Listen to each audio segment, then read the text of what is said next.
ସେବା ହିଁ ପରମ ଧର୍ମ। ମାନବ ସେବା ହିଁ ମାଧବ ସେବା। ସେବା ହିଁ ପରମ ଧର୍ମ।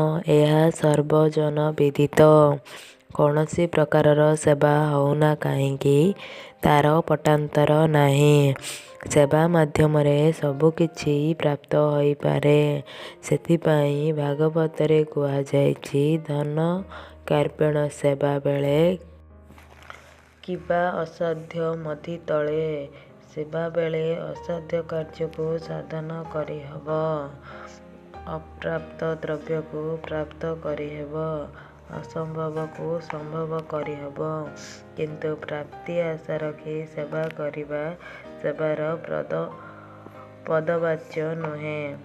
ପ୍ରତ୍ୟାଶା ରହିତ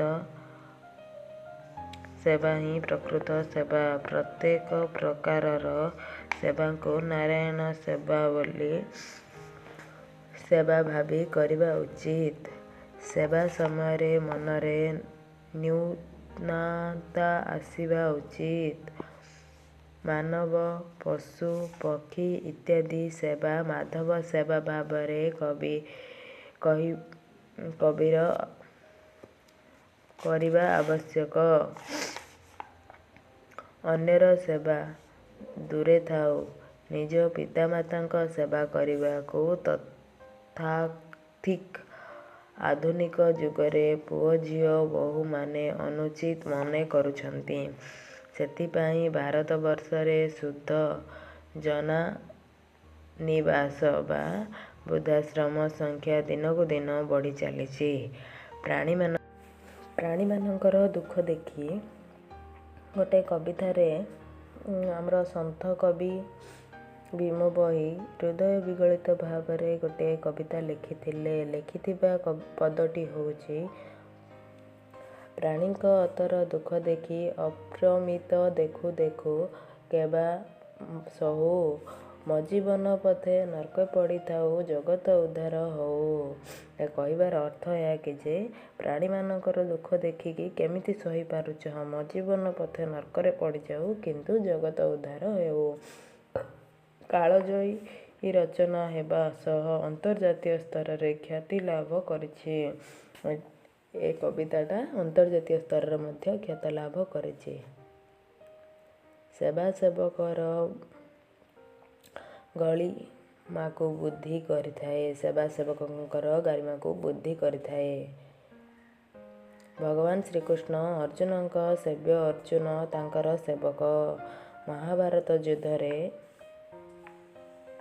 ସେ ଅର୍ଜୁନଙ୍କର ସାରଥୀ ହୋଇ ସେବକ କାର୍ଯ୍ୟ ନିର୍ବାହ କରିଛନ୍ତି। ଦରିଦ୍ର ସୁଦାମାର ଅପରିଷ୍କୃତ ପାଦକୁ ଧୋଇ ସେବକ ଭାବରେ ଅପରାନନ୍ଦ ଲାଭ କରିଛନ୍ତି। ସମସ୍ତଙ୍କର ସେବା ଓ ଆରାଧ୍ୟ ଭଗବାନ ହନୁମାନ ଜୀବନର ପ୍ରତ୍ୟେକ କ୍ଷଣକୁ ଆପଣାର ପ୍ରଭୁ ଶ୍ରୀରାମଙ୍କର ସେବା ନିମନ୍ତେ ସମର୍ପଣ କରି ସେବକ ଗୌରବ ବୃଦ୍ଧି କରିଛନ୍ତି। ଜଗନ୍ନାଥଙ୍କର ପ୍ରଥମ ସେବକ ପୁରୀ ଗଜପତି ମହାରାଜ ଜଗନ୍ନାଥଙ୍କର ଚଳନ୍ତି ପ୍ରତିମା ସଦୃଶ ପୂଜା ହୋଇ ସେବକଙ୍କ ଗରିମା ବୃଦ୍ଧି କରିଛନ୍ତି। ସେବା ହିଁ ପରମ ଧର୍ମ ଓ ମାନବ ସେବା ହିଁ ମାଧବ ସେବା। ଆମେ କ'ଣ ପାଇଁ ଗର୍ବ କରିବା? ଆମ ପାଖରେ ଯାହା ଅଛି ସେଗୁଡ଼ିକ ତ ଆମର ହିଁ ହେଇକି ରହିବ। ଯଥା, ପ୍ରଥମଟି ହେଲା ତୁମ ଚାରିପାଖରେ ଯାହା ରହିଛି ତାହା ହିଁ ତୁମର ପରିବେଶ।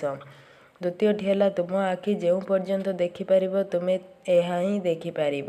ତୃତୀୟଟି ହେଲା ଗରିବୀ ହିଁ ତାଙ୍କର ଦୁର୍ଦ୍ଦଶାମୂଳକ କାରଣ। ଚତୁର୍ଥଟି ହେଲା ତୁମେ ହିଁ ତାହାର ମୃତ୍ୟୁ ପାଇଁ ଦାୟୀ। ପଞ୍ଚମଟି ହେଲା ଗାଁ ମୁଣ୍ଡରେ ଥିବା ବୁଢ଼ା ବରଗଛ ହିଁ ବୁଲା ଗାଈ ଗୋରୁଙ୍କର ଖରାଦିନର ଆଶ୍ରୟ। 6. ତାଙ୍କ ବିରୋଧୀ ଲୋକମାନେ ଜାଣିଶୁଣି ହିଁ ଏ କାଣ୍ଡ ଭିଆଇଛନ୍ତି। 7. ମାନସିକ ଅବସାଦ ହିଁ ତାଙ୍କୁ ମୃତ୍ୟୁ ମୁଖକୁ ଠେଲିଦେଲା। 8. ତୁମ ଦ୍ୱାରା ହିଁ ତୁମର ସମସ୍ତ ସମସ୍ୟାର ସମାଧାନ ହୋଇପାରିବ। 9. ଜୀବନ ସଂକ୍ଷିପ୍ତ ବୋଲି ଆମେ ଦୁଃଖ କରୁ ସିନା, କିନ୍ତୁ ଏହା ହିଁ ବୋଧହୁଏ ଜୀବନର ସର୍ବଶ୍ରେଷ୍ଠ ବିଶେଷତ୍ୱ। 10 ଅଧର୍ମର ବିନାଶ କରି ଧର୍ମର ପ୍ରତିଷ୍ଠା ପାଇଁ ନିଜର ସତୀତ୍ୱ ଅପେକ୍ଷା ମାତୃତ୍ୱକୁ ହିଁ କୀର୍ତ୍ତି ଅଗ୍ରାଧିକାର ଦେଇଥିଲେ। 11 ବିଦ୍ୟାର ପ୍ରୟୋଗିତ ପ୍ରଗତି ହିଁ ଯଥାର୍ଥ ଦେଶ ଜାତିର ପ୍ରଗତି। ବାହାର ଯେତେବେଳେ ଭକ୍ତର ନେତ୍ରକୁ ଲୋତକ ଝରିପଡ଼େ, ସେ ହିଁ ଜଳରେ ହିଁ ପ୍ରଭୁଙ୍କର ପାଦ ପ୍ରକୃତ ଧୁଆ ହୁଏ। ଏଥିପାଇଁ ଜୀବନରେ କେବେ ବି ମନଦୁଃଖ କରନ୍ତୁ ନାହିଁ ଆଉ ସମସ୍ତଙ୍କର ସେବାରେ ଲାଗି ପଡ଼ନ୍ତୁ। ଆପଣ ଯାହା ପାଇବାକୁ ଚାହୁଁଥିବେ ଭଗବାନ ଆପଣଙ୍କୁ ନିଶ୍ଚୟ ଦେବେ। ଭିଡ଼ିଓ ଭଲ ଲାଗିଲେ ଲାଇକ୍, ସେୟାର ଆଣ୍ଡ ସବସ୍କ୍ରାଇବ୍ କରନ୍ତୁ। ପାଖରେ ଥିବା ବେଲ୍ ଆଇକନ୍କୁ ଦବାଇ ଦିଅନ୍ତୁ, ଯାହାଫଳରେ ମୋର ପ୍ରତ୍ୟେକ ଭିଡ଼ିଓର ନୋଟିଫିକେସନ୍ ଆପଣମାନଙ୍କ ପାଖରେ ସର୍ବପ୍ରଥମେ ପହଞ୍ଚି ପାରିବ।